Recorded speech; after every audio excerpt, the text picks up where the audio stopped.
اس خبر سے متعلق آپ کو آگاہ کر رہے ہیں کہ پی پی 35 وزیرآباد اور پی پی 59 گجرانوالہ کی نئی حلقہ بندیاں کل عدم قرار دی گئی ہیں۔ عدالت کی جانب سے یہ فیصلہ سامنے آیا، اسی پر مزید بات کرتے ہیں لاہور سے نمائندہ اے بی این نیوز اسد شاہ سے۔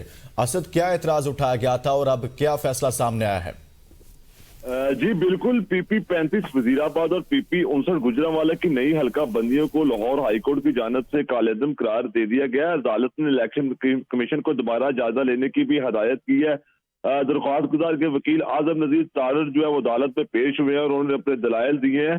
حلقہ بندیاں جو کرتے وقت 1 لاکھ کی آبادی کو دوسرے حلقوں میں شامل کر دیا گیا اور حلقہ بندی ووٹرز کی سہولت کے لیے کی جاتی ہے، انہیں مشکلات میں ڈالنے کے لیے نہیں۔ اعظم نذیر تارڑ کا ایسا کہنا تھا۔ اعظم نذیر تارڑ نے مزید کہا کہ یہ جو حلقہ بندیاں کی گئی ہیں ان پر الیکشن کمیشن جو ہے وہ نظر ثانی کرے۔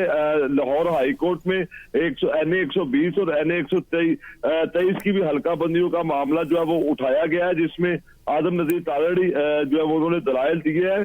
جو الیکشن کمیشن ہے ان کی جانب سے یہ کہا گیا ہے کہ شیڈول جو ہے کچھ گلیاں اور کچھ دوسرے علاقے ایسے ہیں جن کو ان کی جانب سے ہمیں کہا گیا ہے، لیکن ہم نے ان کی درخواست پر عمل کیا ہے۔ لیکن یہ بھی بتائے کہ یہ جو گلیاں جو کہہ رہے ہیں کس صحیح، بہت شکریہ اسد شاہ آگاہ کرنے کے لیے۔